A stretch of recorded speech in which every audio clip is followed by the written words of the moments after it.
September 1st, 1939, 4:45 in the morning. The pre-dawn darkness along the Polish border is shattered by a sound that will define the next 6 years. Not the crack of rifle fire or the boom of artillery, but something new, something the world has never heard in such concentration. The howl of Stuka dive bombers, their sirens screaming as they plunge toward Polish positions. The roar of tank engines, hundreds of them, Panzer IIs and IIIs and IVs, rolling forward in coordinated columns. The thunder of artillery, but not scattered and random like the Great War. Synchronized, precise, devastating. Within minutes, Polish communication lines are cut, command posts are burning, bridges are destroyed, and before the sun has fully risen, before Polish commanders can even assess what is happening, German armored spearheads are already miles behind the front lines, racing toward Warsaw at speeds that seem impossible for an army. This is not warfare as the world understands it. This is something else entirely. This is Blitzkrieg, lightning war. And in that moment, as the Polish army begins its desperate, doomed attempt to respond, the most terrifying war machine in human history announces its arrival. A machine built not just from steel and gunpowder, but from rage and ambition and a twisted ideology that will consume tens of millions of lives before it finally destroys itself. A machine that will conquer most of Europe in less than 2 years, then collapse under the weight of its own hubris and the relentless mathematics of industrial warfare. This is the mechanics of war, where we examine not just who fought and why, but how wars are actually won and lost, how strategy becomes reality, how the machines of war function and fail.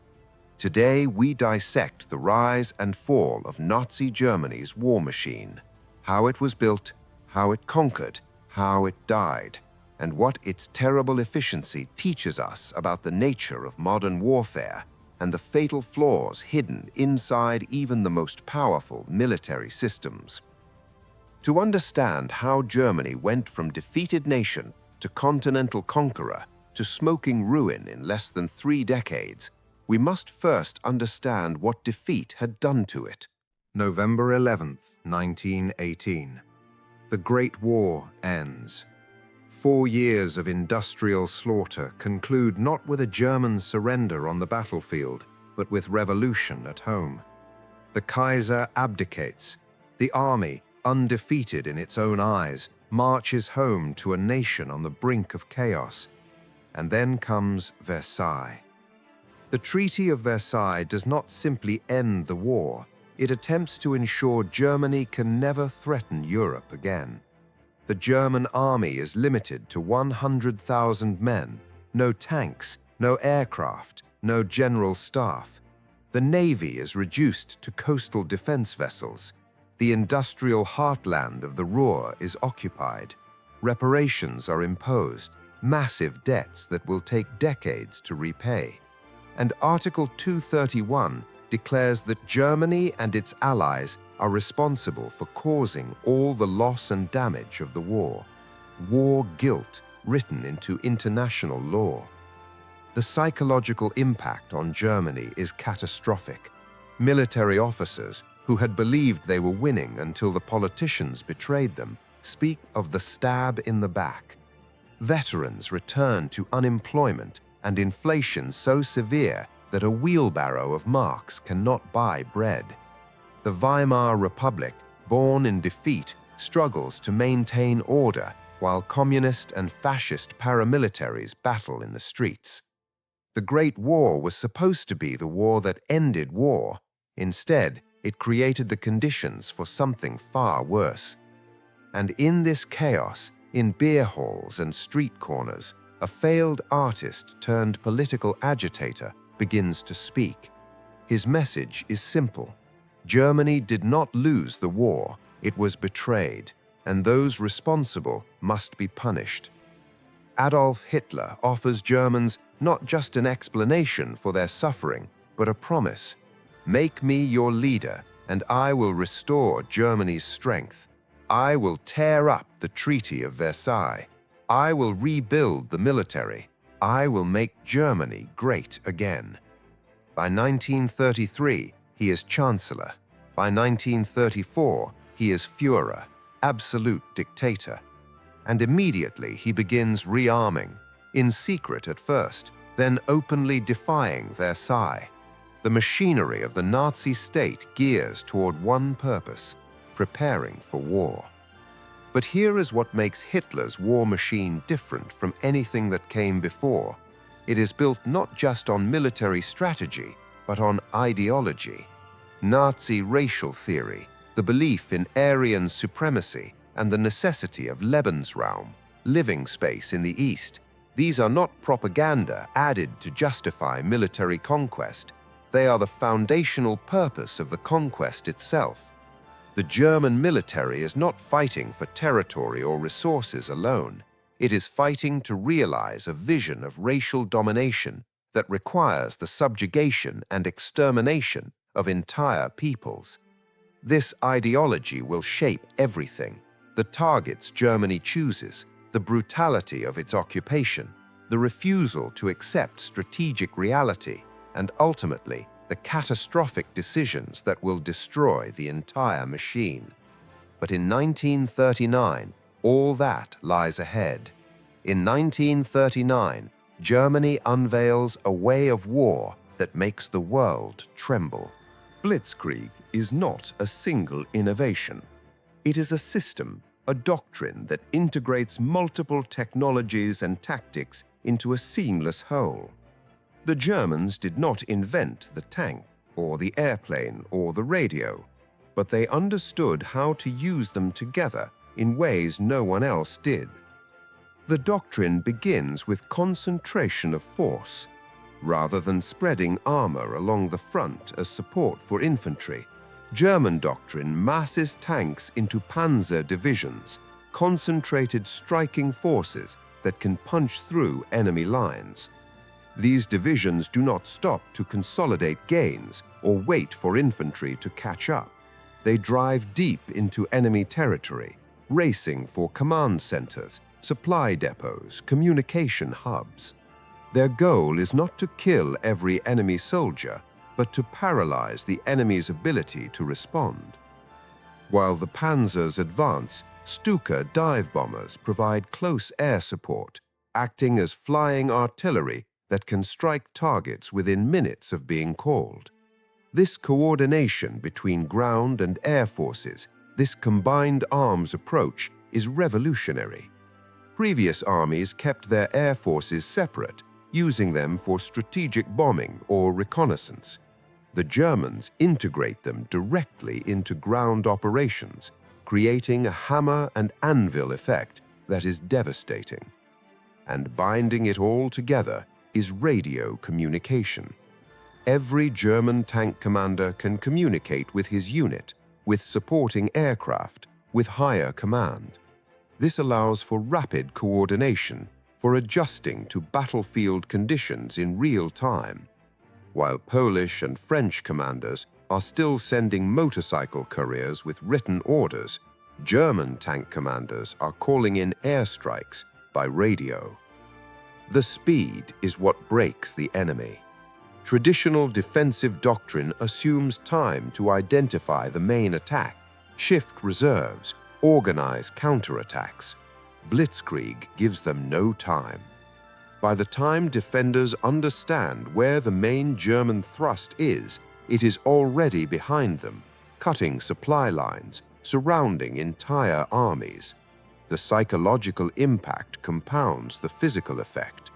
When armies find themselves outflanked and cut off within days, morale collapses. Surrender becomes rational. Poland falls in 27 days. Not 27 days of fighting followed by surrender, 27 days from invasion to complete military collapse. The speed stuns the world. Britain and France, having declared war on Germany to defend Poland, can do nothing but watch as their ally is dismembered. The Soviet Union, having signed a non-aggression pact with Hitler, invades from the east and takes its share. Poland ceases to exist. For 6 months, an eerie quiet settles over Western Europe. The French and British sit behind the Maginot Line, a system of fortifications that is supposed to be impregnable. The Germans sit behind the Siegfried Line. The press calls it the Phony War or Sitzkrieg. Both sides wait, both sides prepare. The French have more tanks than Germany. The British have the Royal Navy. Together, they believe, they can win a war of attrition, can strangle Germany economically while building up overwhelming force. They are wrong about everything. May 10th, 1940. The waiting ends. At dawn, German forces launch Fall Gelb, Case Yellow, the invasion of France and the Low Countries. But this is not a frontal assault on the Maginot Line. That is exactly what the French expect, what they have prepared for. German planners understand that doing what your enemy expects is the fastest way to lose. The main German thrust comes through the Ardennes, a region of dense forest that French planners have deemed impassable for armor. 7 panzer divisions, led by General Heinz Guderian, force their way through narrow roads, pushing aside light Belgian and French forces. It is a calculated risk. If the French realize what is happening and counterattack while the German columns are strung out in the forest, the entire invasion could fail. But the French do not realize. They believe the real attack is further north. By May 13th, German armor reaches the Meuse River. French defenders, dug in and fortified, believe they can hold. Then the Stukas arrive. For hours, dive bombers plaster French positions in waves, the sirens howling, the explosions turning foxholes into graves.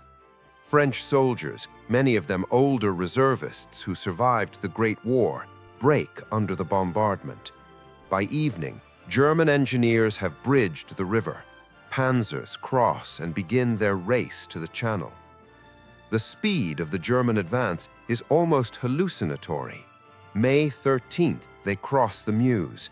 May 20th, 7 days later, they reach the English Channel, cutting the Allied armies in two. Hundreds of thousands of British and French troops find themselves trapped in a pocket around Dunkirk. The French High Command, designed for methodical warfare with clear lines of communication and deliberate decision-making, simply cannot process what is happening. Orders are issued to divisions that already have been encircled. Counterattacks are planned using units that no longer exist. On the ground, the reality is chaos. French soldiers, who believed themselves part of the finest army in Europe, watch German tanks appear behind them, hear radio reports that make no sense, receive contradictory orders from commanders who do not know where anyone is. Supply lines are cut. Communication breaks down. What was an organized defense becomes a stream of refugees and defeated soldiers clogging the roads. At Dunkirk, the British manage a miracle of improvisation, using naval vessels and civilian boats to evacuate over 300,000 troops. They leave behind all their heavy equipment, their tanks and artillery and vehicles. The cream of the British Army escapes, but as a fighting force, it has been shattered. And then, Hitler makes his first major strategic mistake. He halts the panzers before they can completely encircle Dunkirk, deferring to Göring's boast that the Luftwaffe alone can finish the British. The delay allows the evacuation to succeed. It is a small mistake, barely noticed at the time, but it preserves the core of the British Army for the battles to come. On June 22, 1940, France signs an armistice in the same railway car where Germany surrendered in 1918. Hitler is there personally, watching as France officially accepts defeat.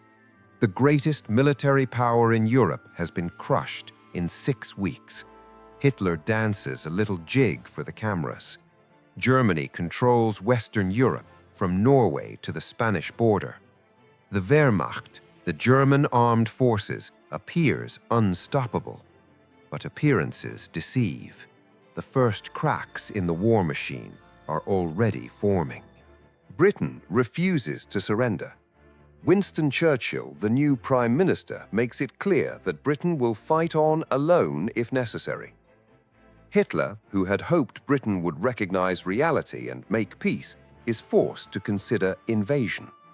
Operation Sea Lion, the plan to cross the Channel and conquer Britain, requires air superiority. Without control of the skies, the Royal Navy will slaughter any invasion fleet. So the Luftwaffe, the German Air Force, is ordered to destroy the Royal Air Force and break British morale through bombing. The Battle of Britain begins in July 1940 and continues through October. For the first time, the German war machine faces an enemy it cannot outmaneuver or encircle. This is a battle of attrition, of production capacity and pilot training, of radar technology and strategic calculation. The Germans have excellent aircraft. The Messerschmitt Bf 109 is arguably the finest fighter in the world. But the British have advantages the Germans underestimate. Their radar network provides early warning of incoming raids, allowing fighters to be directed to intercept. Their aircraft production, which the Luftwaffe believes it has crippled, is actually increasing. And they are fighting over their own territory. German pilots who are shot down become prisoners. British pilots who parachute safely can fly again the next day. The Luftwaffe shifts strategies repeatedly, never committing to one long enough to succeed. First attacking radar stations, then switching to airfields, then to London itself in terror bombing designed to break civilian morale. Each shift gives the RAF time to recover, and the British hold. By October, Hitler postpones Operation Sea Lion indefinitely. The German war machine has suffered its first defeat. It is not catastrophic. Losses are sustainable, but the aura of invincibility is tarnished, and Hitler, frustrated by Britain's refusal to acknowledge the obvious superiority of German arms, begins to look elsewhere, east to Russia. Operation Barbarossa, the invasion of the Soviet Union, is the largest military operation in human history. On June 22, 1941, 3.5 million German soldiers, supported by Romanian, Finnish, Hungarian, and Italian troops, crossed the Soviet border on a front stretching from the Baltic to the Black Sea. It is Hitler's ultimate gamble, driven by ideology as much as strategy. Lebensraum, living space for the German people, is to be conquered in the east. The Slavic peoples are to be enslaved or exterminated. The Soviet Union, weakened by Stalin's purges and communist ideology, is expected to collapse like a house of cards. For the first weeks, it seems Hitler's contempt for Soviet capabilities is justified. German armor slices through Soviet defenses. Entire Soviet armies, trapped in huge encirclements, surrender in numbers that stagger belief. 300,000 prisoners at Minsk, 600,000 at Kiev. The Red Army appears to be disintegrating. But there are warning signs that German intelligence either misses or dismisses. The Soviet Union is vast in ways Germany is not prepared for. Roads that exist on maps turn out to be dirt tracks that become impassable mud when it rains. Supply lines stretch longer and longer. The panzer divisions that reached the Channel in days find themselves grinding forward through kilometers of resistance. And Soviet production capacity, which German intelligence has drastically underestimated, keeps producing tanks and aircraft to replace losses. By October, German forces are within sight of Moscow. They can see the spires of the Kremlin through binoculars, but they are exhausted, undersupplied, and running out of time. Winter is coming, and the Wehrmacht is not prepared for it. German soldiers are still wearing summer uniforms. Tanks have no antifreeze. Weapons jam in the cold. And then winter arrives early and hits with unprecedented severity. The Soviet counteroffensive in December 1941, using divisions transferred from Siberia, equipped with winter gear and accustomed to the cold, drives the Germans back from Moscow. It is the first major German retreat of the war. Hitler, enraged, fires his top generals and assumes personal command of military operations. It is a decision that will have catastrophic consequences. But the war machine still has strength. In summer 1942, German forces drive toward the Caucasus oil fields and the city of Stalingrad on the Volga. If they can capture Soviet oil production and cut the river that supplies Moscow, the Soviet Union might still collapse. Stalingrad becomes the grave of the Wehrmacht. The Battle for Stalingrad begins in August 1942 and continues until February 1943. It evolves into urban combat of unprecedented intensity. Block by block, building by building, room by room, German and Soviet soldiers fight for control of a city that is being systematically demolished by artillery and bombing. The Germans have never faced urban warfare on this scale. Their doctrine of rapid maneuver is useless in the rubble. Blitzkrieg, the lightning war that conquered Poland and France, does not work in Stalingrad. The city becomes a meat grinder. German soldiers describe fighting for days over control of a single building. Soviet snipers turn the ruins into hunting grounds. Artillery from both sides reduces what remains standing to dust. A German officer writes in his diary, "We have fought for 15 days for a single house. The front is a corridor between burnt-out rooms. The street is no longer measured in meters, but in corpses." And while the German Sixth Army exhausts itself inside Stalingrad, Soviet forces prepare a trap. On November 19th, Operation Uranus begins. Soviet armies strike north and south of the city, punching through Romanian and Italian lines that are weakly held and poorly equipped. Within 4 days, the pincers meet, encircling the entire Sixth Army. 300,000 men are trapped. Hermann Göring promises the Luftwaffe can supply them by air. It is a fantasy. The Sixth Army needs 700 tons of supplies per day. The Luftwaffe, facing Soviet fighters and brutal weather, cannot deliver even a fraction of that. German soldiers begin to starve. The wounded freeze to death in field hospitals without heat. Ammunition runs low. Hitler forbids breakout attempts. He orders the Sixth Army to hold Stalingrad at all costs. It is a death sentence based not on military necessity, but on ideology, on the Führer's refusal to accept that German soldiers might retreat. General Paulus, commanding the Sixth Army, obeys. The concept of disobeying Hitler's direct orders, of prioritizing military reality over political loyalty, has become impossible in the Nazi command structure. On February 2nd, 1943, the remnants of the Sixth Army surrender. Of the 300,000 men encircled, only 90,000 are alive to become prisoners. Most of them will die in Soviet captivity. The Sixth Army, one of the finest formations in the Wehrmacht, has been obliterated. Stalingrad is the turning point. Not because Germany cannot continue fighting. They can and will fight for 2 more years, but the momentum has shifted. From this point forward, the Wehrmacht will be in retreat, its resources dwindling, its strategic options narrowing. The war machine that conquered Europe is beginning to consume itself.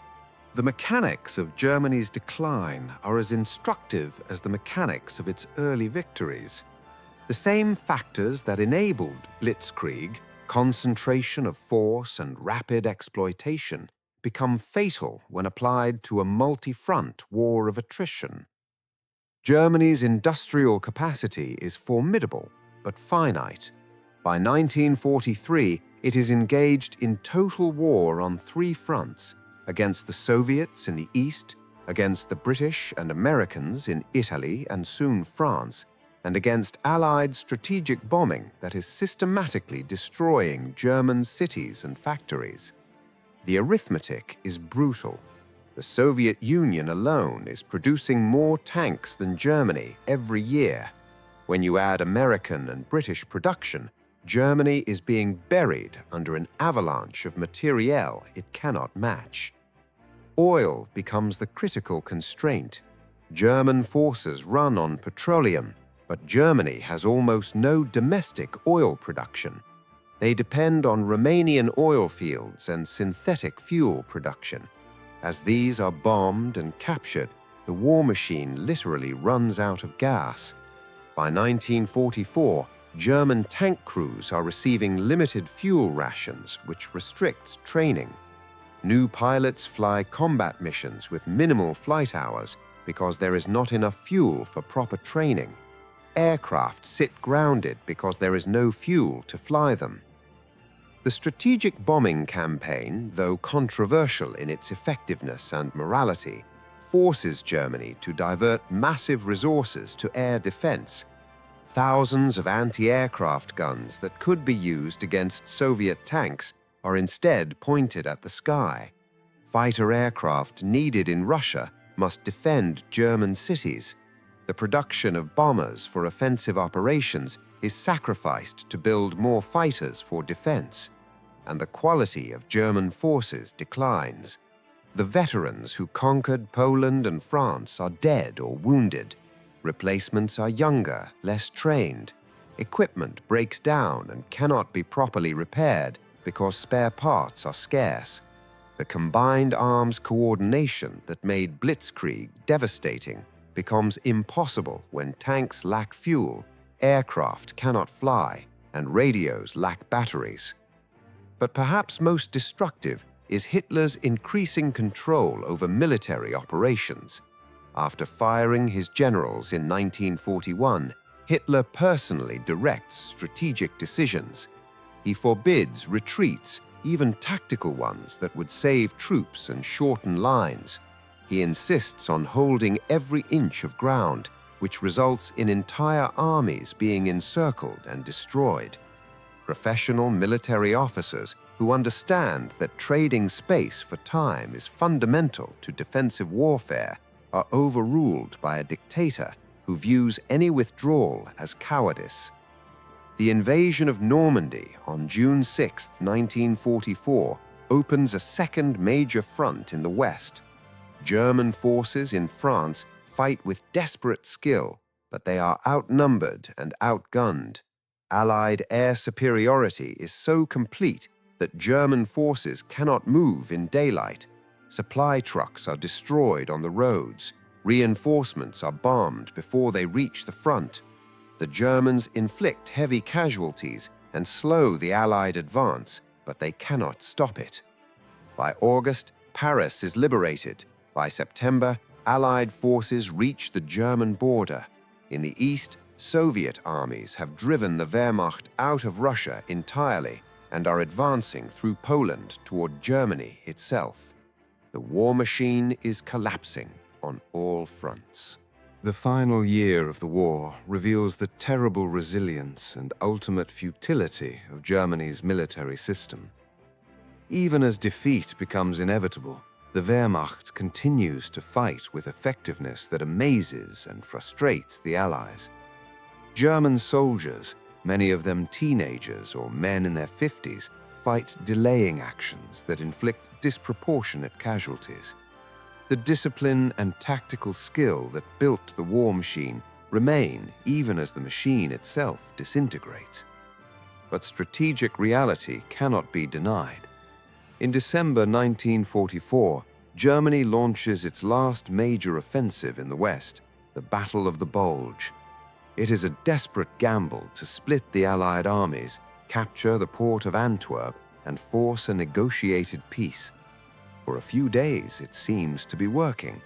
German forces punch through American lines, creating a huge bulge in the front, capturing thousands of prisoners. Then the weather clears.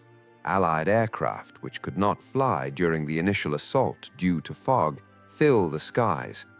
German armor, already running low on fuel, is bombed to scrap. Without air cover, without fuel, without adequate supplies, the offensive stalls and then collapses. Germany has thrown away its last reserves in a battle it could not win even if it succeeded tactically. The offensive has delayed the Allied advance by weeks. It has changed nothing strategically. In the east, the final Soviet offensive begins in January 1945. Millions of Red Army soldiers, supported by thousands of tanks and aircraft, smash through German defenses. The numbers are so lopsided that German tactical skill is irrelevant. Cities that Hitler orders to be held as fortresses are encircled and crushed. Entire armies cease to exist. The Eastern Front, which has already consumed millions of German soldiers, begins its final harvest. By April, Soviet forces are fighting in Berlin itself, the city that was the heart of the Nazi regime that celebrated its conquests with parades and speeches about thousand-year empires, is being reduced to rubble. German soldiers, including boys from the Hitler Youth, fight Soviet tanks with handheld anti-tank weapons in scenes of apocalyptic desperation. Old men in Volkssturm units, given rifles and told to defend the fatherland, die in streets they once walked as civilians. In his bunker beneath the Reich Chancellery, Adolf Hitler issues orders to armies that no longer exist, plans counterattacks with divisions that were destroyed weeks ago, and condemns his generals as cowards and traitors. The disconnect between the Führer's bunker and reality is complete. When told that no reserves exist for his planned offensive, Hitler screams that his subordinates are lying, that they lack faith in final victory. On April 30th, 1945, with Soviet soldiers blocks away from his bunker, Hitler commits suicide. A week later, Germany surrenders unconditionally. The war in Europe is over. The final accounting of the German war machine is written in ruins and corpses. Germany, which began the war with 69 million people, has lost between 5 and 7 million dead, military and civilian. Its cities are rubble. Its industry is destroyed. Its territory is occupied by foreign armies. The nation that was supposed to dominate Europe for 1,000 years has been erased as a political entity, divided between the victorious powers. But the human cost extends far beyond Germany. The Soviet Union has lost 27 million people. Poland has lost 6 million, half of them Jewish civilians murdered in the Holocaust. Yugoslavia, Greece, Hungary, Romania, France, the Netherlands, Britain. The list of shattered nations goes on and on. 60 million people dead worldwide. Entire cities reduced to ruins. The largest industrial civilization ever created, devoted entirely to destroying itself. And at the center of this catastrophe is the war machine Germany built. A machine of remarkable efficiency and innovation that conquered most of a continent in 2 years. A machine whose tactics and operational doctrine are still studied in military academies worldwide. A machine that demonstrated what mechanized combined arms warfare could achieve when executed with skill and audacity. But also a machine built on a foundation of genocidal ideology, directed by a leadership that valued ideological purity over strategic reality, and ultimately destroyed by the same factors that enabled its early success. Concentration of force requires resources Germany did not have for a sustained multi-front war. Rapid exploitation works against unprepared enemies, but not against industrial giants that can absorb initial defeats and mobilize overwhelming production capacity. And tactical brilliance cannot compensate for strategic insanity, for a leadership that refuses to accept reality, that wages war against the entire world simultaneously, that believes willpower can overcome mathematics.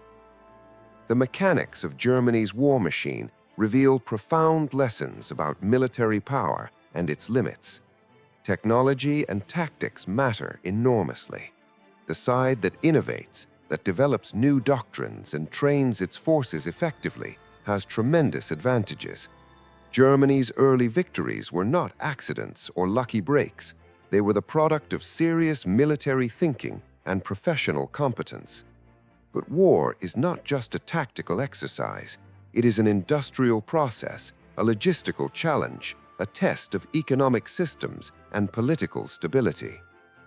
Germany's war machine was optimized for short wars of rapid conquest. When forced into a long war of attrition against enemies with greater resources, it had no answer. The same concentration of armor that broke through at Sedan became isolated spearheads that could be cut off in Russia. The same aggressive doctrine that paralyzed France led to overstretched supply lines in the Soviet Union. The speed and audacity that worked in 1940 failed in 1941 and catastrophically backfired in 1942. And perhaps most importantly, ideology corrupted strategy at every level. The decision to invade the Soviet Union was driven more by Hitler's racial theories than military necessity. The refusal to evacuate troops from encirclements was based on ideological rigidity, not tactical consideration. The diversion of resources to the Holocaust, the murder of millions who could have contributed to the war effort, was purely ideological. The war machine, for all its technical sophistication, was directed toward ends that made its own destruction inevitable. There is a terrible irony in studying Nazi Germany's military achievements. The Wehrmacht demonstrated innovations in mechanized warfare, combined arms coordination, and operational art that every modern military has incorporated. The German General Staff's operational planning was often brilliant. German soldiers at the tactical level frequently outperformed their opponents. From a purely technical military perspective, there is much to analyze and learn. But that machine, that system of warfare, was employed in service of the most evil regime in modern history. Its conquests enabled genocide on industrial scale. Its efficiency was devoted to creating an empire built on slavery and mass murder. The brilliance of its tactics cannot be separated from the horror of its purpose. The mechanics of war are not just about how to win battles. They are about why wars are fought, what purposes military force serves, and what limits must exist even in the worst extremes of conflict. Nazi Germany built a war machine of unprecedented power and efficiency, but it built that machine to achieve ends that required its complete destruction. There was no scenario where that ideology and that ambition could coexist with a stable international order. The war machine's early victories made its inevitable annihilation inevitable because they set Germany on a collision course with the entire world. Silence. A different kind of silence from the one that preceded the invasion of Poland. May 8, 1945. Victory in Europe Day. Across the continent, the guns have finally stopped. The bombers no longer fly. The artillery is silent. In the ruins of Berlin, in the rubble of Warsaw and Stalingrad and Hamburg and Rotterdam, in the scarred landscape of Normandy and the devastated cities of Britain, people emerge from basements and shelters and bombed-out buildings. They have survived. Millions of others have not. The most powerful war machine ever built until that time has been destroyed, not primarily by enemy brilliance, though the Allies learned and adapted and ultimately fought with great skill, but by its own internal contradictions, by strategic overreach driven by ideology, by a command structure that prioritized loyalty over competence, by an economic base too small for the ambitions it was forced to serve, by a leader who believed his will could overcome reality, and a system that gave him absolute power to test that belief until it killed millions. The lessons are written in ruins across a continent. Military power, no matter how sophisticated, is only one factor in war. Logistics, production capacity, strategic coherence, and political wisdom matter as much as tactics and technology. A military that cannot adapt to changing circumstances, that cannot learn from its mistakes, that serves an ideology rather than strategic reality, will ultimately fail no matter how brilliant its initial successes. And perhaps most importantly, there are no shortcuts to victory, no brilliant maneuvers or superior tactics that can compensate for fighting the wrong war for the wrong reasons against enemies who can match your commitment and exceed your resources. The German war machine proved that lesson in the most terrible way possible, in blood and fire across 6 years that reshaped the world. The mechanics of war are brutal, efficient, and ultimately indifferent to ideology. They reward adaptation, punish rigidity, and reduce all grand theories to simple questions of resources, will, and strategic calculation. Germany built a magnificent war machine, and then it drove that machine off a cliff, taking tens of millions of people with it, because the men who controlled it believed their ideology made them exempt from the basic rules that govern warfare and human civilization. The silence that settles over Europe in May 1945 is not peace. It is exhaustion, trauma, and the beginning of a long reckoning with what has been done and what has been lost. But at least the shooting has stopped. The war machine has finally run out of fuel, out of soldiers, out of time. What remains are ruins and memories, and the question that will echo through the decades: how did this happen? How did civilization build such an efficient machine for its own destruction? The mechanics of war provide part of the answer. The rest lies in the darker places of human nature, in the susceptibility to ideology, in the seduction of power, in the ease with which ordinary people become participants in extraordinary evil when the machinery of state points them in that direction.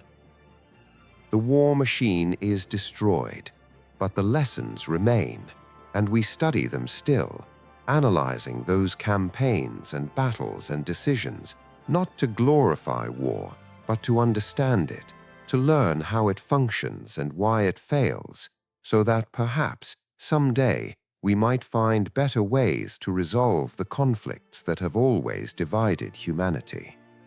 That is why we examine the mechanics of war, not to celebrate them, but to understand them, because the alternative to understanding is to repeat the same mistakes, to build new machines for destruction without learning why the old ones failed. The ruins of Europe in 1945 are the textbook. The lesson is written in ashes and blood. We ignore it at our peril.